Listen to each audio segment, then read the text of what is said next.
आपके साथ प्रीति सिंह।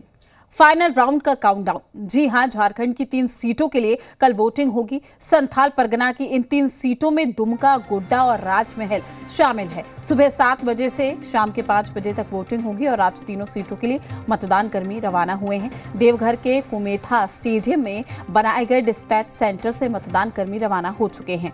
कड़ी सुरक्षा के बीच मतदान कर्मियों को रवाना किया गया। वहीं दुमका इंजीनियरिंग कॉलेज में बनाए गए डिस्पैच सेंटर से मतदान कर्मियों को रवाना किया गया है। दुमका जिले के सभी 1157 मतदान केंद्रों पर तैयारियां पूरी कर ली गई। सभी मतदान केंद्रों पर वेब कास्टिंग की व्यवस्था रहेगी और साथ ही मतदान केंद्रों की सुरक्षा के पुख्ता इंतजाम किए गए हैं। मतदान के लिए 47 कंपनी सुरक्षा बल प्रतिनियुक्त किए गए हैं। उधर साहिबगंज में भी मतदान कर्मियों को रवाना किया गया है। राजमहल सीट के लिए 2020 मतदान केंद्र बनाए गए हैं। उधर पाकुड़ जिला समाहरणालय से मतदान कर्मियों को रवाना किया गया।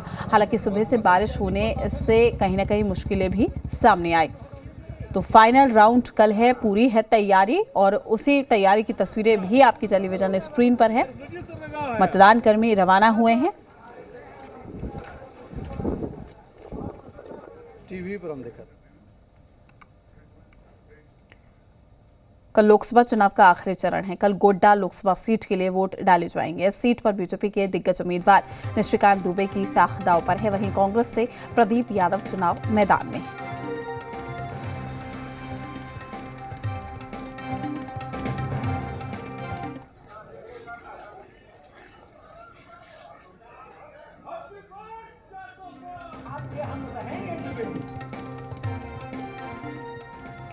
तो आपको बता दें कि आखिरी चरण का कल मतदान है और गोड्डा लोकसभा सीट के लिए वोट भी डाले जाएंगे और इस सीट पर बीजेपी के दिग्गज उम्मीदवार निशिकांत दुबे की साख भी दांव पर लगी हुई है। वहीं कांग्रेस की अगर बात करें तो प्रदीप यादव चुनाव मैदान में है, यानी कि सीधी टक्कर यहां पर देखने को मिल रही है।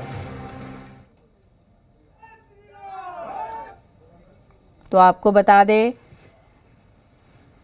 कि आखिरी चरण का मतदान है कल और ऐसे में तमाम तैयारियां भी पूरी हो गई है, लेकिन कई दिग्गजों की जो किस्मत है वो दांव पर लगी हुई है। और साथ ही आपको बता दें कि निशिकांत दुबे से सीधी टक्कर प्रदीप यादव की है और ऐसे में कहीं ना कहीं कल इन दोनों की ही किस्मत ईवीएम में कैद हो जाएगी। हालांकि 4 जून को नतीजे सामने आएंगे, लेकिन कल लोकसभा चुनाव का आखिरी चरण है। गोड्डा लोकसभा सीट के लिए कल वोटिंग होनी है और साथ ही आपको बता दें कि निशिकांत दुबे जिनको सीधी टक्कर प्रदीप यादव देंगे और दोनों ही ओर से दावे किए जा रहे हैं कि इस बार गोड्डा की जनता का साथ उनको मिलेगा, लेकिन देखना लाजमी है कि कल जनता किसकी किस्मत ईवीएम में कैद करती है, क्योंकि दोनों ही दिग्गजों की किस्मत कल ईवीएम में कैद हो जाएगी। कल वोटिंग होनी है गोड्डा में।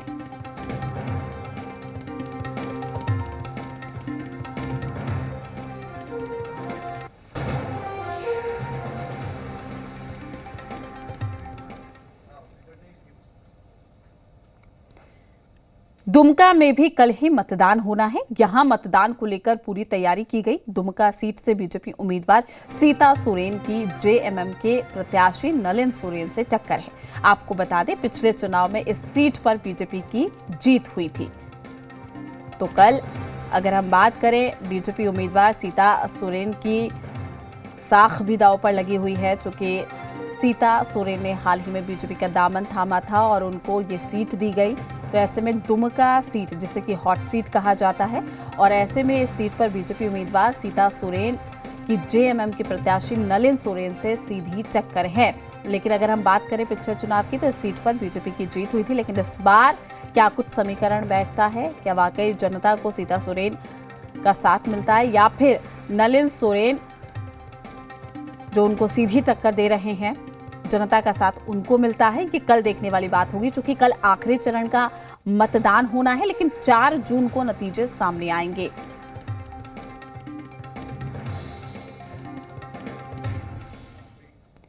राजमहल सीट की अगर हम बात करें, वहां पर बीजेपी के ताला मरांडी, जेएमएम के विजय हासंदा और निर्दलीय लॉबिन हेम्ब्रम के बीच मुकाबला है। जेएमएम के बागी विधायक लॉबिन हेम्ब्रम के निर्दलीय चुनाव मैदान में उतरने से मुकाबला काफी दिलचस्प हो गया है। लॉबिन हेम्ब्रम पहले भी निर्दलीय प्रत्याशी के रूप में राजमहल लोकसभा सीट पर चुनाव लड़ चुके हैं। हालांकि उन्हें जीत नहीं मिली थी, लेकिन लोबिन हेम्ब्रम की अच्छी पकड़ है। उनके मैदान में आने से बाकी दोनों खेमों में बेचैनी है, क्योंकि उनके मैदान में आने से कहीं ना कहीं वोट बैंक जो है वो बढ़ता हुआ भी नजर आ रहा है। तो ऐसे में देखना लाजमी है कि कल जनता का साथ किसे मिलता है। लेकिन आपको बता दें कि ये सीट यहाँ पर भी कड़ी चुनौती है हर एक प्रत्याशी के लिए, चूंकि राजमहल सीट पर बीजेपी के ताला मरांडी, जेएमएम के विजय हासंदा और निर्दलीय लोबिन हेम्ब्रम के बीच मुकाबला है, यानी कि यहाँ पर त्रिकोणीय मुकाबला नजर आ रहा है। तो जेएमएम के बागी विधायक लोबिन हेम्ब्रम के निर्दलीय चुनाव मैदान में उतरने से ये मुकाबला और भी ज्यादा दिलचस्प हो गया है, क्योंकि त्रिकोणीय मुकाबला ये बन चुका है और लोबिन हेम्ब्रम पहले भी निर्दलीय प्रत्याशी के रूप में इस सीट पर लड़ चुके हैं, हालांकि उन्हें जीत नहीं मिली थी। कल आखिरी चरण का मतदान होगा, लिहाजा उससे पहले झारखंड के मुख्य निर्वाचन आयुक्त के रवि कुमार ने प्रेस कॉन्फ्रेंस की। उन्होंने कहा कि 1 जून को राज्य के चौथे चरण में राजमहल, दुमका, गोड्डा लोकसभा में मतदान की पूरी तैयारी कर ली गई। सभी मतदान केंद्रों के लिए पोलिंग पार्टी को डिस्पैच कर दिया गया। के रवि कुमार ने कहा कि मौसम विभाग ने तीनों लोकसभा क्षेत्र में बारिश की संभावना जताई है, जिसको लेकर तैयारी की गई। कल पोलिंग के लिए राजमहल, दुमका, गोड्डा पूरा तरह से तैयार है।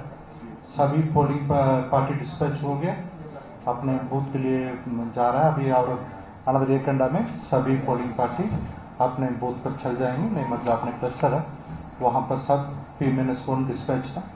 कल रात को ही सब पोलिंग पार्टी वापस अपने अपने रिसीविंग सेंटर में वापस आ जाएंगे। झारखंड कांग्रेस के प्रदेश अध्यक्ष राजेश ठाकुर ने दावा किया है कि इंडिया घटक दल के पक्ष में चुनाव परिणाम आएंगे। राजधानी रांची में जी मीडिया से बातचीत में उन्होंने कहा है कि हम लोगों ने शानदार चुनाव लड़ा, हम लोग मुद्दों पर चुनाव लड़े, हमारे नेताओं को अच्छा रिस्पांस मिला और परिणाम भी अच्छे आएंगे।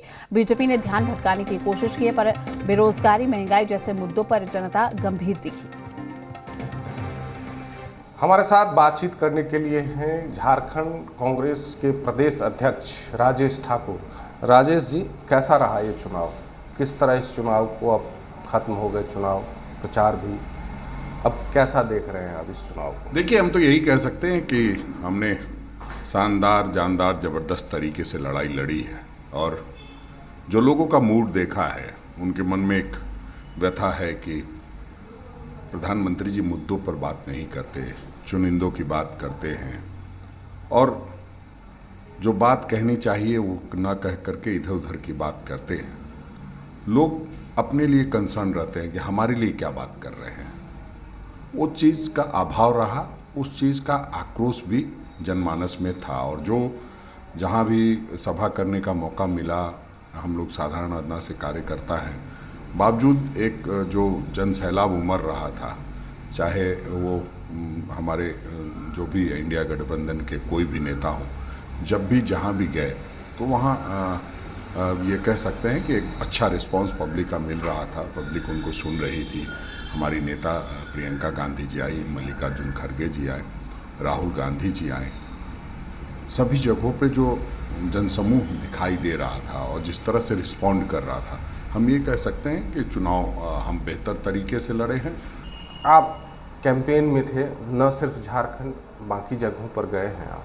क्या मुद्दा आपको लगा कि लोगों के बीच छाया रहा? क्या मुद्दा कि लोग चर्चा करते थे? नहीं, लोग जो भी चर्चा करते थे, बेरोजगारी पर बहुत बातचीत करते हैं लोग, महंगाई की बात करते हैं। भाई हिंदुस्तान, पाकिस्तान, श्मशान, कब्रिस्तान, मुगल, मंगलसूत्र, मुजरा, इस तरह की बातें करके उससे ध्यान भटकाया जा सकता है, लेकिन ऐसा नहीं है। लोग काफ़ी संजीदगी से सारी बातों पर नज़र रखे हुए थे और उसी हिसाब से लोगों ने काम किया है, ऐसा मैं समझता हूँ। तो ये थे हमारे साथ बातचीत करने के लिए कांग्रेस नेता राजेश ठाकुर। कैमरामैन संजय टोपो के साथ धीरज ठाकुर, जी मीडिया, रांची।